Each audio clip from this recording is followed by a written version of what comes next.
안녕하세요, 오라클입니다.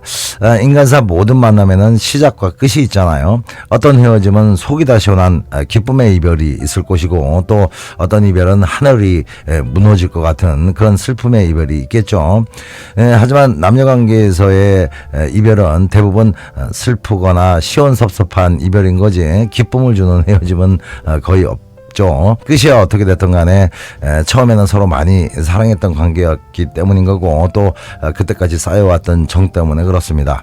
물론 애시당초 만남의 목적이 다른 곳에 있었던 사람이었다면은 단물 쪽쪽 다 빨아먹고 냉정하게 버리는 그런 상황이기 때문에 그렇게 우울하지도 슬프지도 않겠죠. 그런데 이런 경우라 하더라도 인간이라면은 기분은 한동안 찝찝할 겁니다. 아무튼 이 세상에 있는 모든 커플들은 언젠가는 이런 슬픈 이별을 맞게 되는데요. 문제는 아주 갑작스러운 불가항력적인 이별이 아닌 이상 반드시 상대의 행동에서 이별의 전조 증상이 나타나는데, 그걸 눈치채지 못해서 이별의 준비나 관계 회복의 기회를 놓치는 경우가 아주 많다는 겁니다. 그래서 오늘은 남자가 이별을 준비할 때의 전조 증상과 혹시나 이별했을 때의 여성들이 가져야 할 마음가짐에 대해서 말씀드리려고 하는데요. 길지 않은 영상이니까 끝까지 들어주시면 도움 되실 겁니다. 보시다가 공감되시면요, 좋아요 한번 부탁드리고요. 댓글에 난 잘 될 거야 라고 적으시면은 그때부터 좋은 에너지가 꼭 도와줄 겁니다. 남자가 권태기를 넘어서 이별을 진지하게 생각하게 될 때 보이는 모습 중에서 가장 정확하게 캐치할 수 있는 세 가지 행동을 먼저 말씀드리면은, 첫 번째로 당연히 무관심한 태도를 뽑을 수가 있겠죠. 만남의 시작은 관심에서 시작되고 그 만남의 끝은 무관심으로 종결됩니다. 여자를 처음 봤을 때는 이성적 매력이 여기저기에서 뿜어져 나오고, 또 여자의 과거와 현재가 끝없이 궁금해지지만은 막상 특별한 관계가 되고 하루하루 함께 지내다 보면은 여자에 대해서 궁금했던 부분들이 하나하나 해소되면서 어느 순간부터는 여자에 대한 궁금증은 거의 다 소진돼 버리지만은 그래도 아주 단단하게 액기스로 남게 되는 관심이 있는데요. 그건 여자 아니에 대한 관심이죠. 사랑의 밀도에 따라서 그 관심도는 점점 더 올라가게 됩니다. 너무 소중한 여자이기 때문에 밥은 잘 먹고 다니는지, 건강은 괜찮은지, 하는 일은 잘 돼가고 있는지, 또 아무리 여자를 의심하지 않는다고 해도 본능적으로는 내 여자 주변에서 호시탐탐 찝쩍거리는 껄떡새가 없는지에도 신경이 당연히 쓰이게 되죠. 이렇게 되니까 아무래도 자주 전화하게 되고, 때에 따라서는 여자한테 잔소리도 하게 되는 건데요.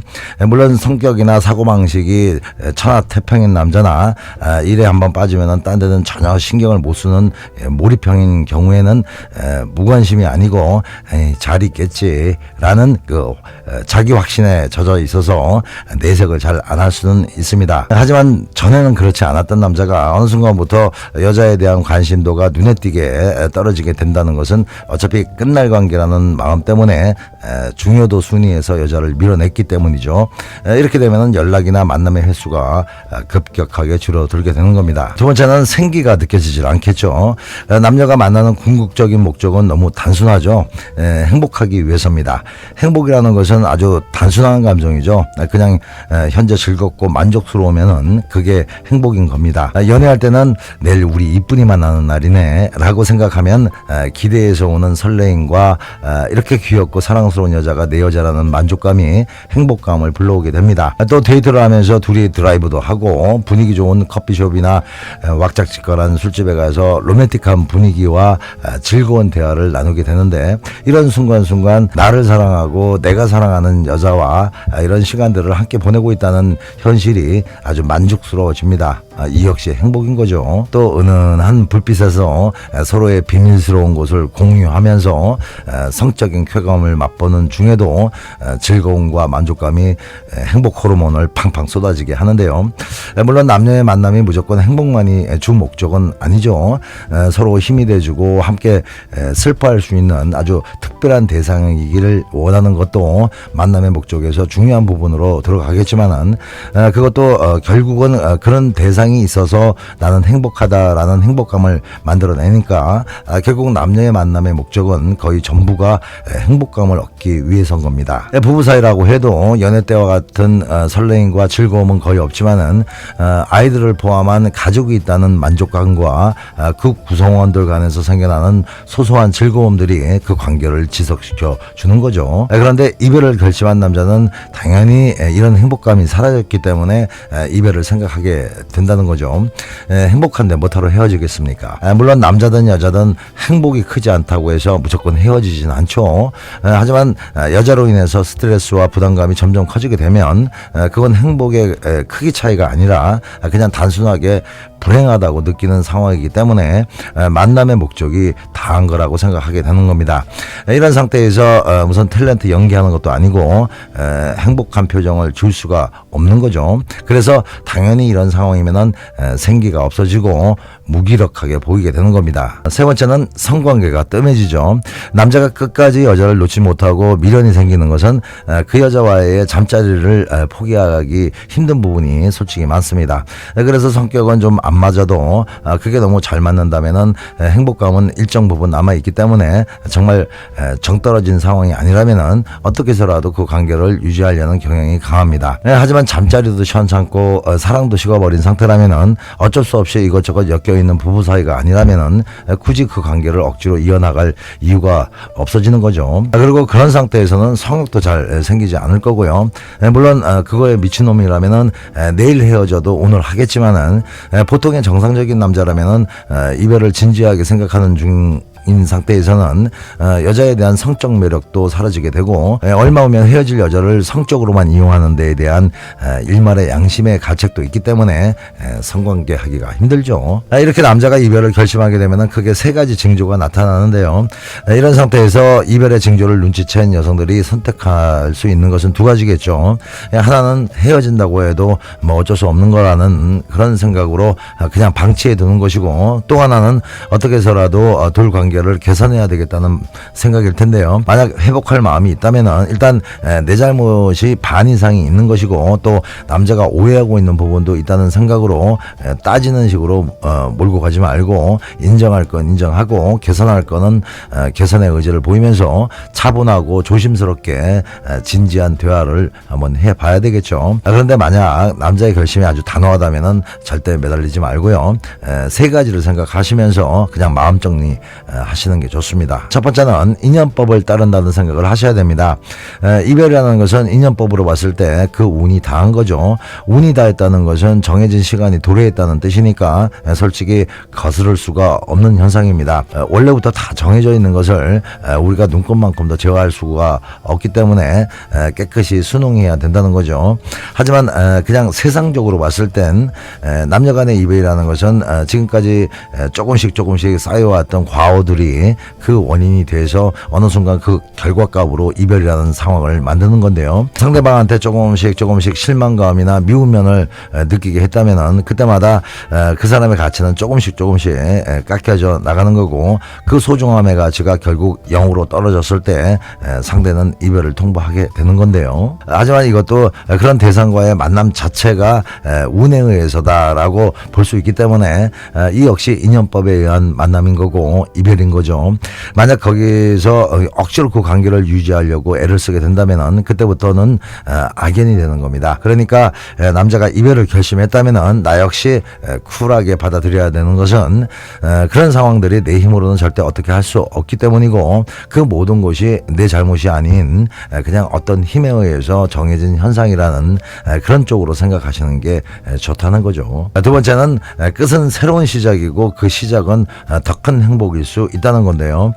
세상만사 세옹지마라는 말 있잖아요. 여러분들도 잘 아시겠지만 세옹지마라는 것이 간단하게 말하면 좋은 일이 나쁜 일이 되는 거고, 나쁜 일이 결국은 좋은 일이 된다는 뜻이잖아요. 저는 살아오면서 이 사자성어처럼 세상사 본질에 대해서 전곡을 찌르는 지혜가 없다고 보는데요.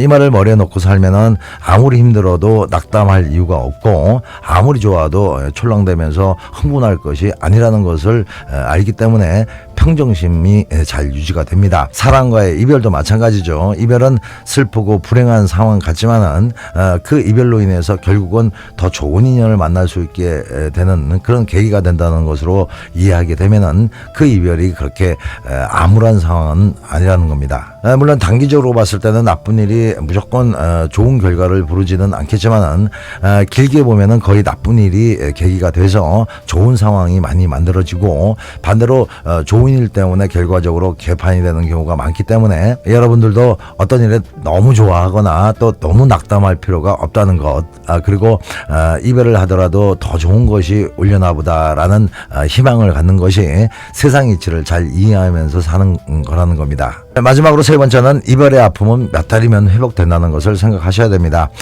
이별 후에 여자의 심리적 폭풍은 초반에는 상당히 극렬하지만은 남자들은 한참 후에나 격렬해지죠. 그래서 연애 심리학에서는 여자는 선폭풍, 남자는 후폭풍이라고 하는데요. 여성들은 이별 직후 슬픔과 분노 그리고 상실감 같은 감정들을 아주 즉각적으로 표현하는데요. 그래서 눈물이 마를 때까지 펑펑 울거나 친구들한테 할 말 못할 말 다 꺼내놓고 하소연을 하는 경우가 많습니다. 이렇게 하면은 자연히 자기도 모르게 감정 정리가 되면서 회복 속도가 빨라지죠. 반면에 남자들은 자기 감정을 억압하는 경향이 커서 꾹꾹 눌러놨던 것이 나중에는 골문 종기 터지듯이 터져버리죠. 그리고 여성들은 이별 후에 자기 합리화를 잘하는데요. 일단 남자를 아주 나쁜 놈으로 만들어 놓고 나쁜 놈과의 이별은 아주 잘한 결정이라는 논리를 만들어냅니다. 그리고 나는 할 만큼 했다라는 생각을 부각시켜서 그 이별의 후회를 최대한 줄이는데요. 이런 자기 방어 체계가 여자는 훨씬 더 활성화되어 있기 때문에 이별의 상처도 회복 속도가 좀 빠르죠. 물론 남자들과 비교해서 이별 직후에는 정신적 고통을 더 크게 겪게 되지만은 자기도 살아야 되기 때문에 자기 방어 기제가 빨리 발동하게 되고 결국 이별 후에 어느 정도 되면은 대부분 빨리 현실을 받아들이는 경우가 많습니다. 물론 남자와의 정이 너무 깊게 들고 또 마음도 약하고 상당히 감성적인 여성이라면은 회복 기간이 좀 더 더디 걸리겠지만 다행히도 이런 여성들은 이런 상태에서 다른 남자의 유혹에 더 쉽게 빠져들기 때문에 다른 사랑이 약이 돼서 그 이별의 상처가 쉽게 치유되는 경우가 많기 때문에 결국 여성들은 남자와 비교해서 이별의 고통이 그렇게 오래가지 않는다는 겁니다. 오늘은 이별에 대해서 나름 심도 있게 말씀드렸는데요. 나이가 들어서 어쩔 수 없는 그 이별을 겪는 상황이 오기 전까지는 오래오래 행복하게 함께하는 것이 너무 좋겠지만 그렇다고 이별이 다 나쁜 것은 아닙니다. 어떤 이별은 잔치국수 먹을 만큼 행운의 순간일 수도 있다는 거죠. 아무튼 오늘 얘기 잘 참고하시고요. 오늘도 좋은 하루 되십시오. 네, 음지가 양지됩니다. 사랑이 힘들어지면 라건을 불러요. 사랑이 아픔을 줘도 라건을 불러요. 사랑이 떠날 때도 라건을 불러요. 더 큰 사랑이 찾아올 수 있다.